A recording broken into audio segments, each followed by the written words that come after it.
आज पूर्व रंग में जिस विषय पर वो अपना व्यंग प्रस्तुत करेंगे उसका नाम है पीएचडी का स्टॉकहोम सिंड्रोम। एक अनछुआ पहलू है, इसमें क्या विस्तार होगा ये तो प्रिय अभिषेक जी आपको बताएंगे। एक बार फिर से स्वागत करेंगे प्रिय अभिषेक जी का और अनुरोध कर देंगे कि वो अपनी प्रस्तुति आरंभ करें।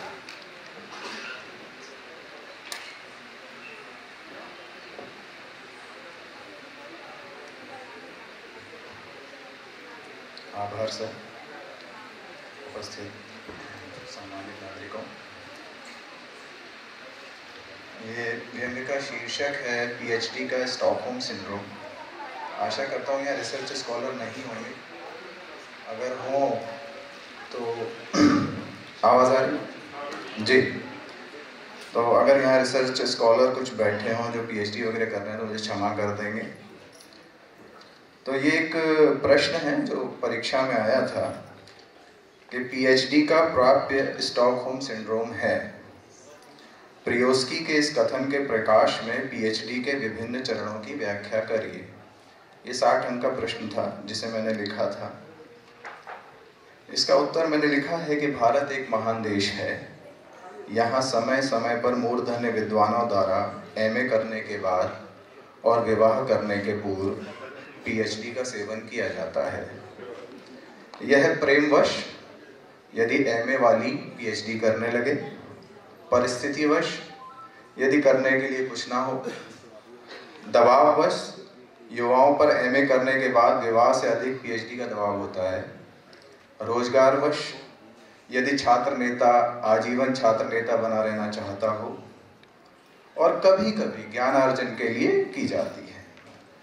जितना दबाव युवाओं पर नौकरी लगने के बाद विवाह करने के लिए होता है, उतना ही दबाव एमए करने के बाद पीएचडी करने के लिए होता है। प्रियोस्की कहते हैं अंडरलाइन, कुछ नहीं कर रहे तो पीएचडी कर लो, भारत में उच्च शिक्षा का ध्येय वाक्य है। पीएचडी के 4 प्रमुख चरण हैं। पहला शोध रिसर्च का चरण, दूसरा प्रविधि मेथोडोलॉजी का चरण, तीसरा शोध प्राविधि रिसर्च मेथोडोलॉजी का चरण और चौथा चरण।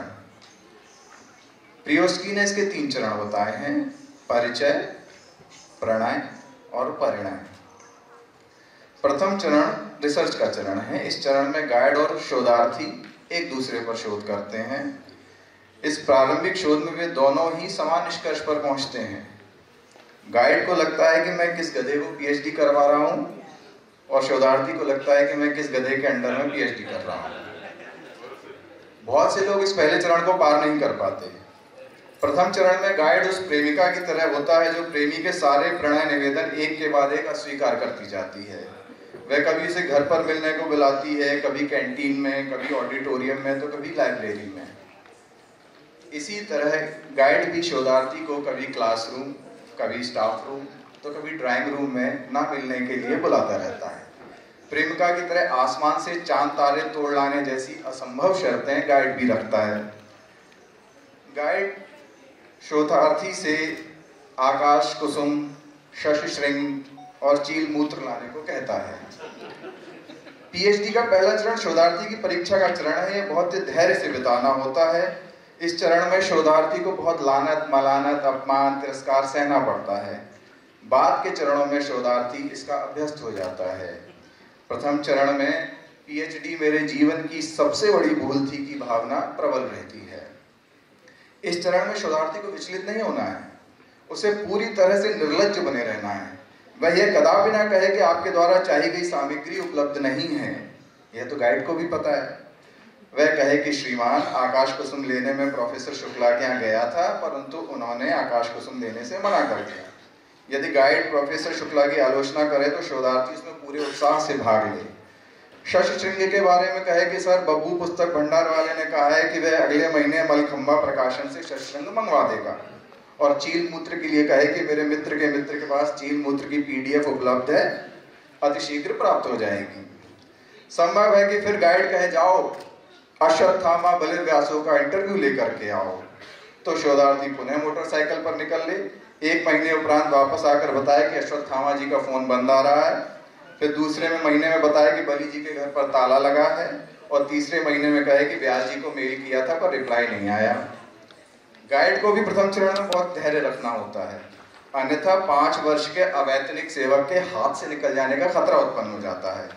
यदि गाइड को शोधार्थी पर क्रोध आए तो वह कल्पना करे कि जेठ की तपती दोपहरी में वह खुद फोल्डिंग पलंग वेल्डिंग कराने ले जा रहा है, अथवा पूस की सर्द रात में श्रीमती गाइड को रेलवे स्टेशन पर छोड़ने जा रहा है। अर्थात वे समस्त कार्य जो वह रिसर्च स्कॉलर से करवाने वाला है उन्हें स्वयं करने की कल्पना करे।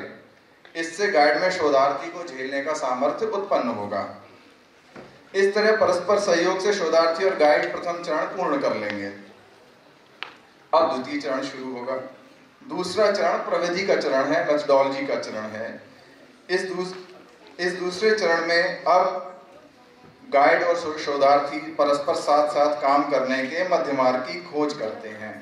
प्रियोस्की इसे प्रणय का चरण कहते हैं। इस चरण का प्रारंभ गाइड द्वारा शोधार्थी को अनेक उपाधियां देने से होता है। जी हाँ, PhD की उपाधि से पूर्व शोधार्थी को अनेक लघु उपाधियां भी प्राप्त होती हैं। पहले पहल गाइड शोधार्थी को स्मरण कराएंगे कि हे नंदक, हे संजीवक अर्थात बैल, 1 वर्ष पूर्ण हुआ और तेरी PhD 1 इंच भी आगे ना बढ़ी। संभव है कि शोधार्थी 1 वर्ष कितना अल्पकालिक होता है सोचने में 1 वर्ष और व्यतीत कर दे। मित्र से स्नेहवश अबे डॉक्टर, तेरे डॉक्टरा उद्बोधनों से संबोधित करने लगते हैं। रिश्तेदार और क्या कर रहे हो आजकल, अभी पूरी नहीं हुई, कहीं ट्राई नहीं किया, लगता मोड़ी नहीं मिल रही, कह कहकर शोधार्थी का अभिनंदन करते हैं।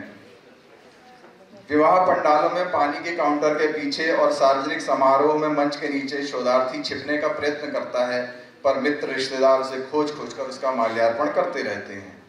हालांकि ये सामाजिक हमले उन हमलों से कमजोर होते हैं जो बैंक क्लर्क, UPSC, PSC की परीक्षा देने वाले पूर्णतः बेरोजगार लोगों पर होते हैं।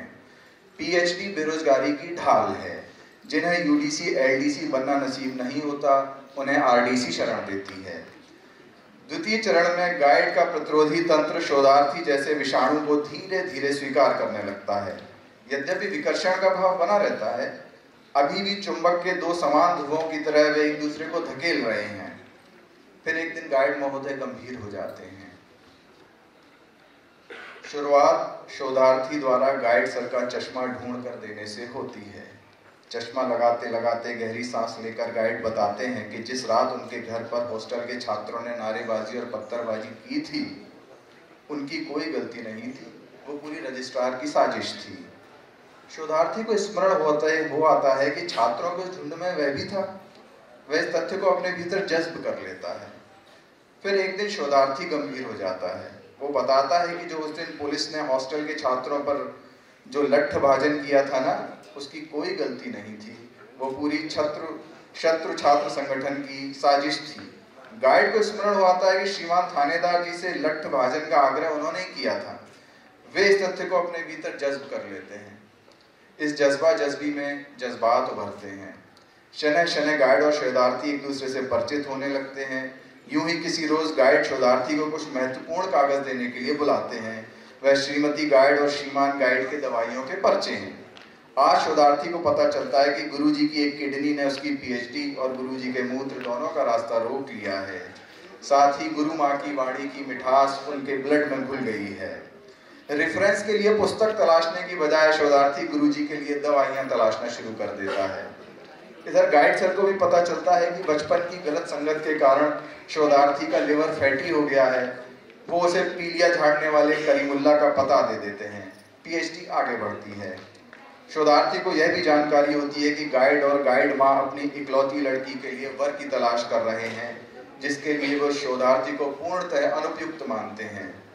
अतः गुरु कन्या भी गुरु बहन बन जाती है। एक दिन पीएचडी से जुड़ी एक गंभीर चर्चा के दौरान यह तथ्य निकल कर आता है कि गाइड और शोधार्थी दोनों सगोत्री हैं। गुरु कन्या को गुरु बहन बनाने के बाद भी जो 30 ml की उम्मीद शेष थी, शोधार्थी को वह भी समाप्त करनी पड़ती है। अब वह गुरुजी के लिए दवाइयों के साथ साथ दामाद भी खोजना शुरू कर देता है। फिर पीएचडी का वह महत्वपूर्ण दिन आता है जिस दिन हर शोधार्थी की परीक्षा होती है। उस दिन गुरुजी शोधार्थी का परिश्रम समर्पण देखकर अभिभूत हो जाते हैं। वह दिन है गुरु बहन के विवाह का। जनवासी से लेकर द्वाराचार तक और बैंड बरातियों से लेकर घर घरातियों तक शोधार्थी का प्रबंध कौशल गुरुजी को मंत्रमुग्ध कर जाता है। पीएचडी का तीसरा चरण शुरू होता है। तीसरे चरण को प्रियोस्की परिणय कहते हैं। गुरुजी के हृदय में शोधार्थी के लिए प्रेम के अंकुर फूट पड़ते हैं। प्रेम के इन पौष्टिक अंकुरों का सेवन करके पीएचडी में पुनः नई जान आ जाती है। गुरुजी को समझ आने लगता है कि इस युवा ने बेरोजगारी, भूखमरी, ढलते यौवन, झड़ते केश के वशीभूत होकर पीएचडी का कदम उठाया है, वरना यह प्रतिभाशाली छात्र पीएचडी नहीं पॉकेटमारी करने के लिए बना था। वे भारत की शिक्षा पद्धति को कोसते हैं। शिक्षा प्रणाली ने उसे रिसर्च स्कॉलर बना दिया, अन्यथा वह आवारगी के नए प्रतिमान स्थापित करता। शोधार्थी को भी लगता है कि गाइड सर उतने बुरे नहीं हैं। वक्त, हालात, 13 बार कुलपति बनने की, 8 बार रजिस्ट्रार बनने की और 5 बार परीक्षा नियंत्रक बनने की असफल कोशिश ने गुरुजी को इतना कठोर बना दिया है, वरना उनका कोई दोष नहीं है। रिसर्च की धूप में चलकर और मेथोडोलॉजी के खरंजों पर उछलकर पीएचडी अब रिसर्च मेथोडोलॉजी के राजमार्ग पर आती है।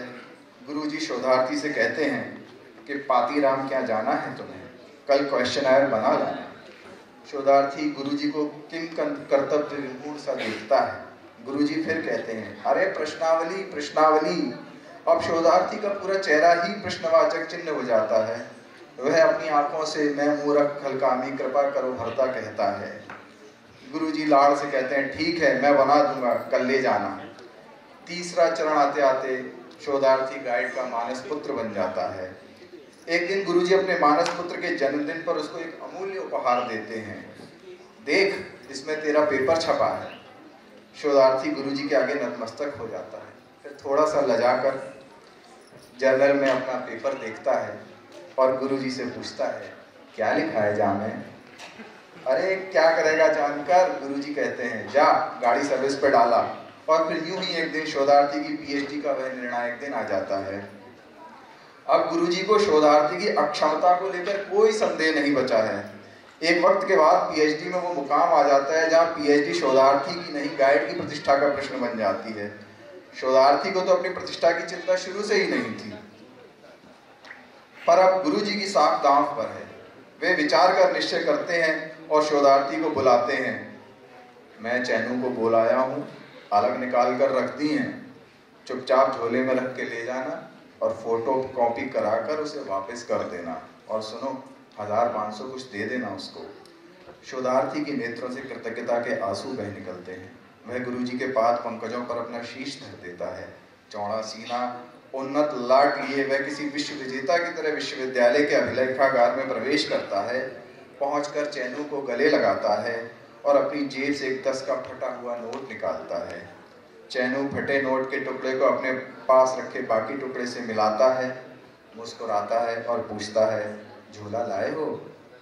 शोधार्थी किसी सब्जी मंडी में खड़े ग्राहक की तरह झूला आगे कर देता है। चैनू झोले में अभिलेखागार से निकाले गए आलू भिंडी तोरई धर देता है। छात्र आलू भिंडी तोरई की सफलतापूर्वक फोटोकॉपी कराकर चैनू को वापस कर देता है। तीसरा चरण पूर्ण होता है।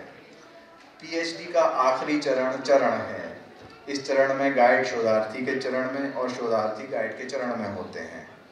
प्रियोस्की से स्वतंत्र चरण के रूप में मान्यता नहीं देते। उनका मत है कि इस चरण के अंत में होने वाले क्रियाकलाप किसी सामान्य परिणय जैसे ही हैं, अतः इसे पृथक चरण नहीं माना जा सकता। गाइड शोधार्थी का वायवा कराते हुए भावुक हो जाते हैं। उन्हें लगता है कि जैसे वे अपने बेटे की उंगली पकड़कर उसका नर्सरी में दाखिला कराने आए हैं। गाइड और शोधार्थी दोनों एक दूसरे को विदा करना चाहते हैं, पर दिल नहीं मानता। दोनों एक दूसरे से छुटकारा पाना चाहते हैं, पर एक दूसरे के बिना जी भी तो नहीं सकते। ये बंधन तो प्यार का बंधन है, जन्मों का संगम है। पूरे 36 गुण मिले थे गाइड और शोधार्थी के। इस गांठ को कैसे तोड़ दें? पर होनी को कौन टाल सकता है, और अनहोनी को भी। शिक्षा व्यवस्था के साथ जो अनहोनी होनी थी वो हो जाती है। शोधार्थी को पीएचडी अवार्ड हो जाती है।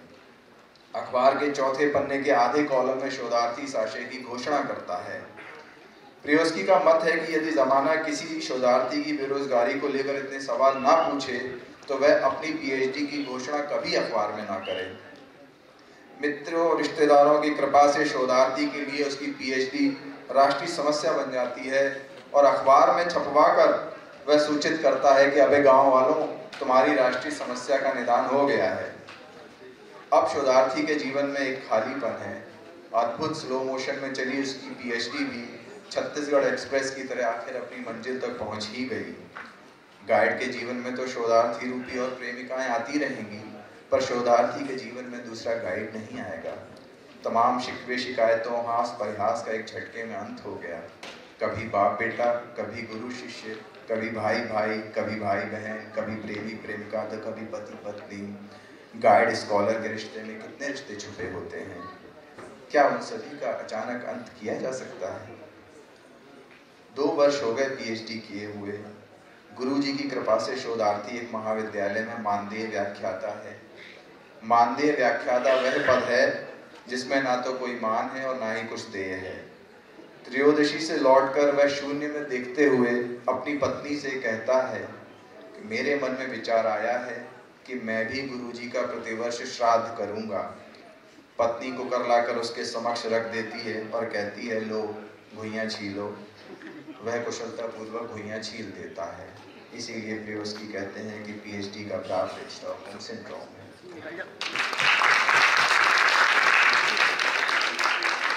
अभिषेक जी कृपया मंच पर ही रहें। पीएचडी का स्टॉकहोम सिंड्रोम, ये व्यंग्य प्रस्तुति प्रिय अभिषेक जी ने आप तक पहुंचाई और निश्चित रूप से पीएचडी पाने की राह कितनी कठिन होती है ये अपनी व्यंग्य प्रस्तुति से आप तक पहुंची है, जिस पर आप बहुत कुछ सोच सकते हैं, मंथन भी कर सकते हैं और हंस भी सकते हैं। एक बार फिर से जोरदार तालियां प्रिय अभिषेक जी के लिए। मैं अनुरोध करता हूँ तरुण दत्त पांडे जी से कि वे प्रिय अभिषेक जी का अभिनंदन करें। साथ ही मैं मंच पर आमंत्रित कर रहा हूं आज यानी चरणदास चोर नाटक के निर्देशक श्री रामचंद्र सिंह का।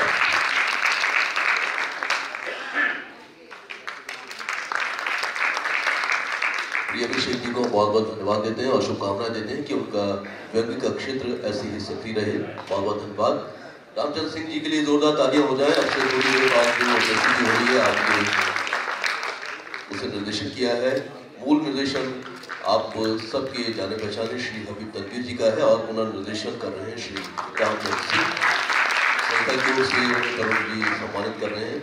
बहुत बहुत धन्यवाद। तो जिस नाटक की आपको बेसब्री से प्रतीक्षा है वो है चरणदास चोर। पहले कई बार मंचित हो चुका है नाटक और हबीब साहब ने उसे असीम ऊंचाइयां देने में कोई कसर नहीं छोड़ी और कोई कलाकार भी बधाई के पात्र हैं जो इस नाटक में अपनी सहभागिता कर रहे हैं, अपनी कला का प्रदर्शन कर रहे हैं। ये नाटक बहुत कुछ कहता है, लेकर आप लौटे सभागार से। तो आइए देखते हैं। विजय दाम देथा द्वारा लिखित और हबीब तनवीर द्वारा निर्देशित तथा पुनर्निर्देशित रामचंद्र सिंह के निर्देशन में तैयार ये नाटक चरणदास चोर।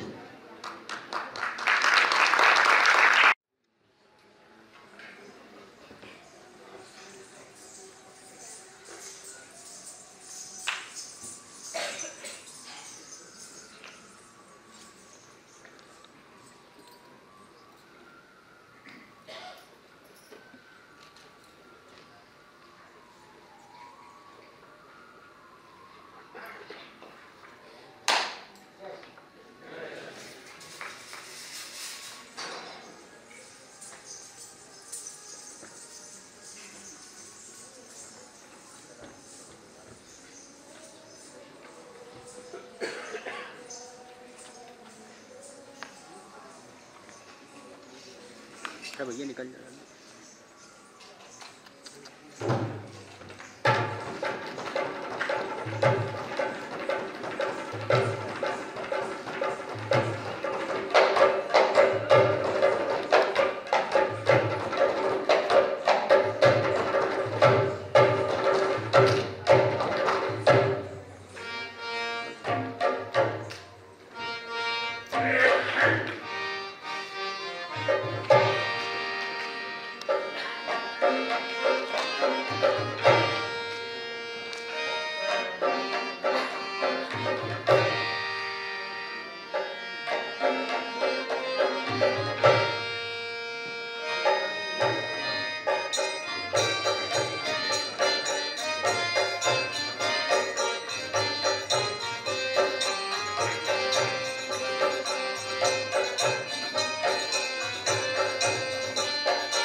अति जबरी दिखा था ना तेरा कुछ बट्टा में कुचल कुचल के चटिया सब पीस के देसी घी में फ्राई कर काला कुत्ता को खिलाऊंगा बेटा। अरे मैं नहीं बचाओ बोरदाई, अच्छा पेट भर के खा मेरे कुत्ता साले। खवा तो भी दे दो बेटा, फिर क्या करना सरकारी नौकरी सवाल लेना। छोटे छोटे चेक, अबे चेकिंग चेकिंग। अरे बहुत जम के गठा मारे हैं सर। अरे अति कति कपड़ा हाथ तो बाप के बे बोल रहे तो है। हाँ तो क्या करे ग्राहक बन के ग्राहक है तो धोबिया कर। अरे ये खास धोबिया महाराज, नीचे भोपाल को धोबिया से।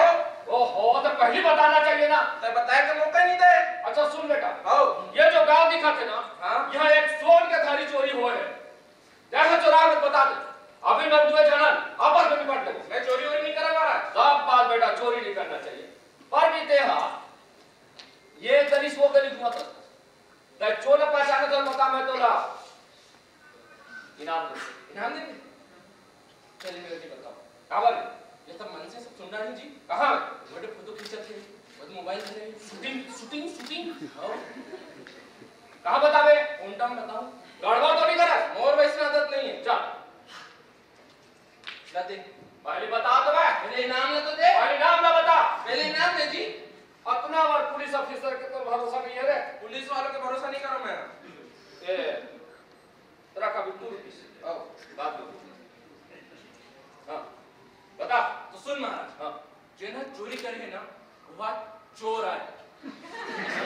अरे वो तो मैं भी जानता हूं। जाना था हां जाना पकड़ ले। अबे का बताए तो जी चोर चोर। अरे बेटा मैं उसका नाम पूछा तो नेम ना तो पहले बताना चाहिए ना। तो सुन जे ना चोरी करते ना उसका नाम चोरे होते और कुछ नहीं होए भाई। हां तेरे उल्लू का धार कहीं के जौन है चोरी कर दो का नाम चोर हो तो मैं भी जानता हूं। मैं तो वो चोर लोग हो जाता हूं उसको।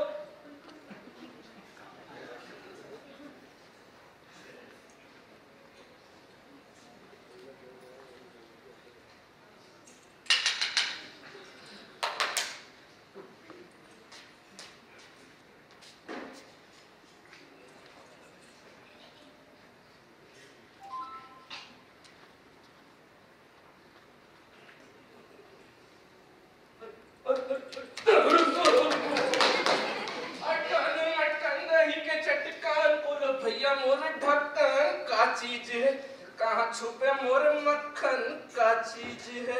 अरे अरे कर जा देखे सोन के थाली में बचा डाली, देखे नहीं पाई।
गाड़ी ले ले। पैसा नहीं रहे तो कागज गाड़ी में तेरे चुप। मैं नहीं कर रहा। अरे नहीं है का।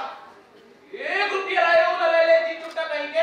अरे कालू अस्कारे जा गुरु महाराज के पांव पर संग दे। तेरे बेटा कल्याण हो चुप चुप जियत रहो। अरे बबुआ रे अरे भाई आ जा भाई मत तो गुरु महाराज। जय हो गजब में सूटा करके आए बेटा। काम मुद्दा में पड़े रहता ना गुरुदेव। टाइम नहीं था। कल पहली दिन आ रहे तो मैं थोड़ा समझा रहे बेटा। दारू मत पिया करके के हंस के छोड़ दे हंस रे। का गुरुदेव शराब के नाम लेको ना। वो खड़े समय चाकू मार। अच्छा और कॉलेज के बाद है गुरुदेव। हां मोरे एक दिन संगवारी था। 2 बोतल शराब के मोर आगू में मारा दी। और जहां लेवा बोतल मारी ताले डगमिग दोलन लगी। और ओला देख के नहीं बोतल देख के तो मन मत बना गड़बड़ हो जाए। मैं कह रहा खबरदार है बोतल।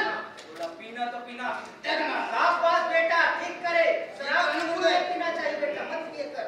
ए गुरुदेव हाजी मोरे जन दोस्त बोला चुआ खेलने के बाद खराब। अच्छा बोला अपन चेला बना लो। भाऊजी कहां बुलाओ बेटा पोखरे से तो बैठ गया होता जल्दी बुला के ले। अच्छा समाज में बैठ रहा बोल में जा। हां ए आजाद ओए अरे आए जल्दी अरे अब भी की तैयार रहो यार। कहां हो गए मत देख जल्दी आ बे मैं ये पूरा बैठ रहा हूं। बैठ जा जल्दी जब एक बार सके हम एक के काम में वो ऐसा चीज मार फिर कान झट है। इस संग खड़े तू खड़े लगा रे। गुरुदेव भाई जुआ हुआ नहीं खेलो। मैं तो इधर ताश लगे। बेटा ये ताश के जब भी खेल होते सब जुआ होते। फिर ताश ना केला फेंकूं सब बोला चेला बना ले गुरु महाराज। अभी फेंक तो ले गुरुदेव तुमन कह दो ने कि ताश में आज ले। हां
संग चेला भेजस परमात्मा शराबी गुरुदेव गंदेड़ी ये बेटा रोड में तू दक्षिणे देवर पैसा लिए दिखर मत कर बेटा एक चिलम लपू महाराज ने दे दे मोर का है बेटा देख गुरुदेव मैं पीढ़ी ने छोड़े के कहने हां मैं छोड़ दे लेकिन ये कहां जा चिलम के बिना तो मोर पानी नहीं करे बोल नहीं पड़ी ओम चांद स्वरूप दोनों भाई श्री पुत्र हनुमान महादेव महादेव चढ़ाई जल पावा महाराज नमस्कार ले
चलो आज मैं सोन के थाली मां नहीं खा। अच्छा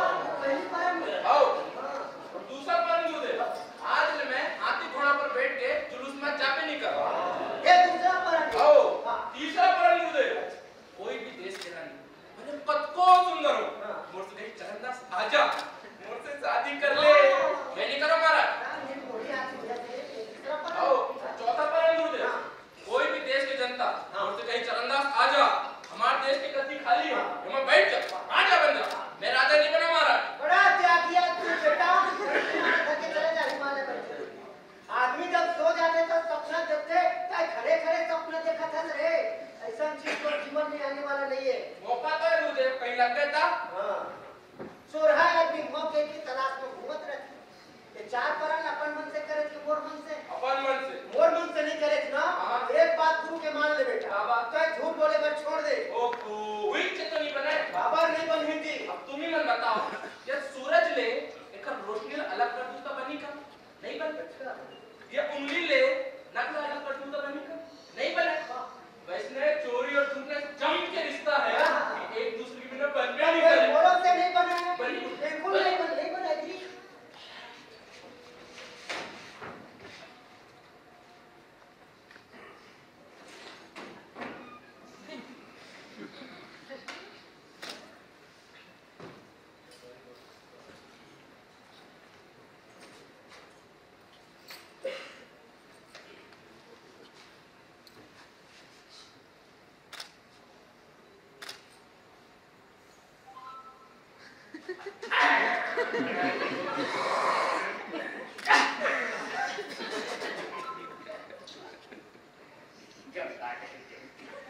तमाम माल मुझ में लगे।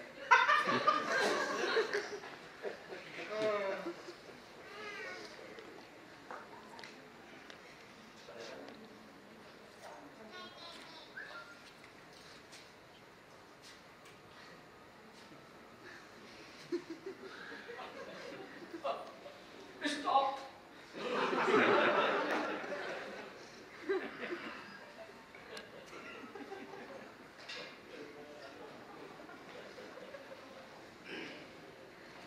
पक्का है गुरुदेव? पक्का है, मन से पक्का है कि हमारा का मन पक्का है गुरुदेव पता जी। नहीं गुरुदेव, हाँ। और अधिक चेला मन बैठे हैं। अच्छा। और सबके सामने हाँ। और पांव छू के पालन करता हूँ, मैं आज से झूठ नहीं बोलूंगा। अब बस बेटा बैठ। आओ। तो नाम चेला मैं बना ले और सब कान मुंह रहते।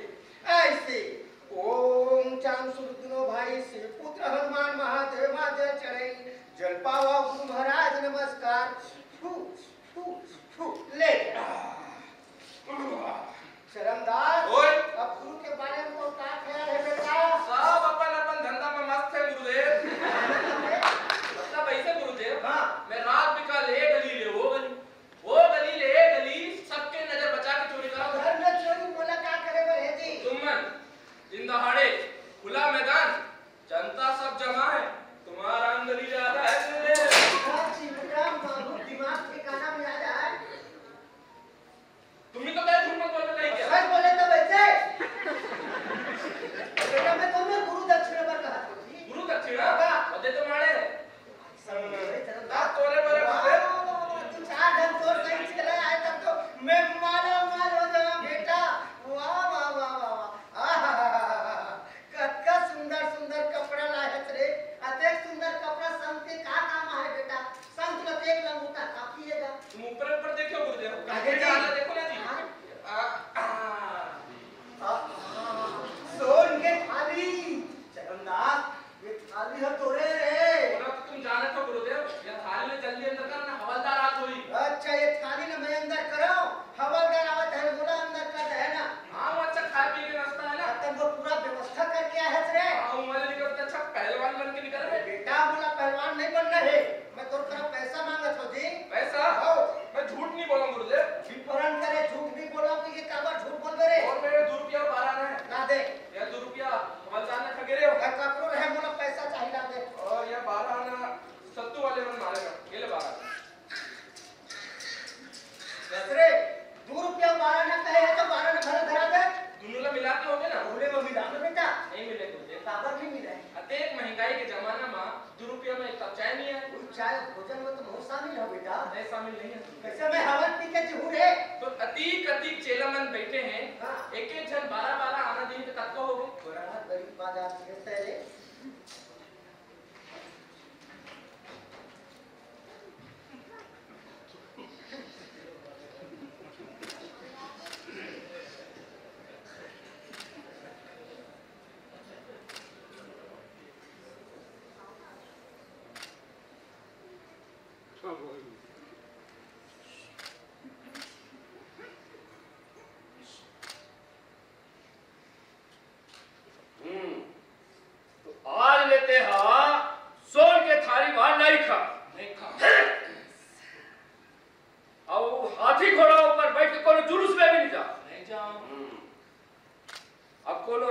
शादी नहीं कर नहीं करा और कोनो देश के राजा भी नहीं बना नहीं बना अरे आज लेते सदा सत्य वचन बोल में आओ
ते मोरे पुढे मोड़ देबे का हां तो जा मुआटी में बैठ रहे आप गांव वाले बंदे चिता देबे मोर आवाज सुन के आ जाए हां ठीक हां जल्दी जा साले कहूं काम वाम नहीं करस बस दे कहां रहूं दे हैं इनका लड़का बच्चा मैं यहां पैदा कर दे हो बस आज आई मांगे ले दे रानी कहां जाए सिपाही बन जाए नहीं माल गुजारा बैठे बस दे अरे चिंपोटी रे अरे का हो गए मालिक इतनी काय चिल्लावत तू दिन मार की चिल्लावत बाकी का मत चिल्ला साबुन लगाएगा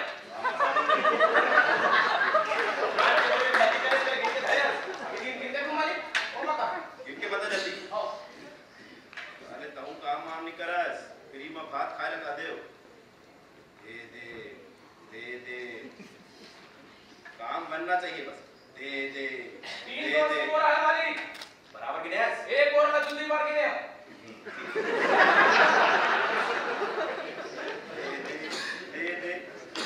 देखा बारह देखा रे एक पीड़ी की मालिक और थोड़ी दाना खाए है थोड़ी ना दाने खाओ तो लात मार दे मालिक तो आग ले दाना खवा तो 5 ले भोपा आग में दाने खाओ तो दांत नहीं पड़ता नहीं करा रे मुंह दिखा दे जब वो थोड़ी दाना खवा हां ठीक है मालिक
नचाई मतलब और कारा फूट के रे जा रे गांव वाले मतलब चोरी हो गई चोरी जा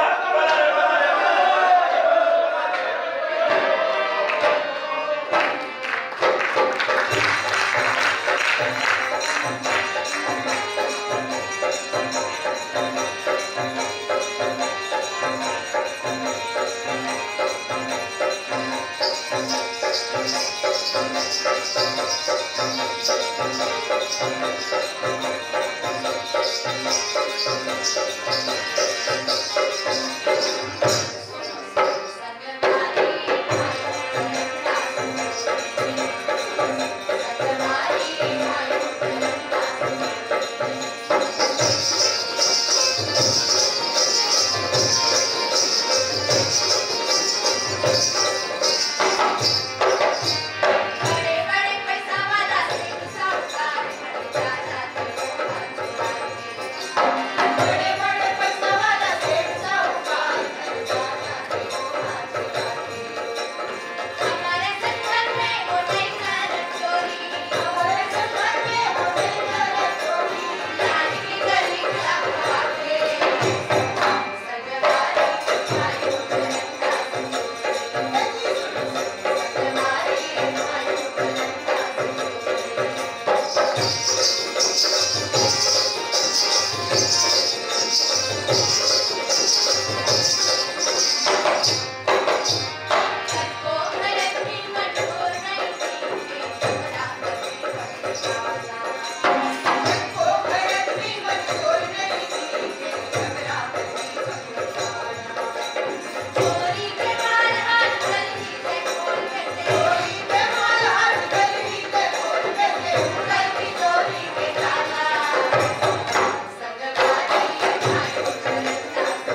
के धुना दे और कब जावे भगवान दे ता चल दो अते दयालु जीवला भगवान इतना जल्दी नहीं जानते अब आज आएगा आज रुक कल बिहानिया उठबे स्नान ध्यान करबे आरती ला करबे प्रसाद खाबे तब जावे बोले जन रोक महाराज बाबा उल्टा तो नुकसान हो जाए अरे वो नुकसान के तय चिंता छन कर मोर साथ तो भगवान है ले प्रसाद ला खाओ जा आराम कर बड़ा है पुजारी के चिंता करेगा सीताराम जय राम जय जय राम सीताराम जय राम जय जय राम सीताराम जय राम श्री कृष्ण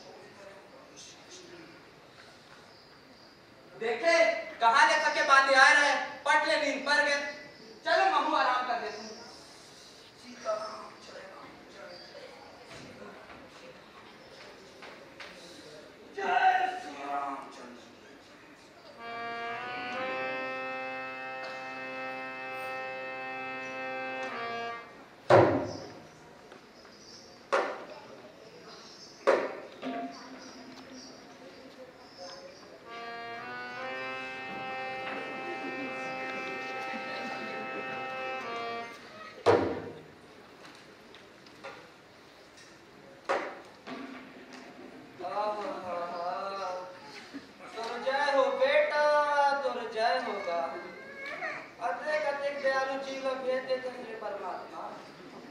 दूधे खावे दूधे चोबे रे बेटा तोर पाँव मकाटा झन गड़े रे बेटा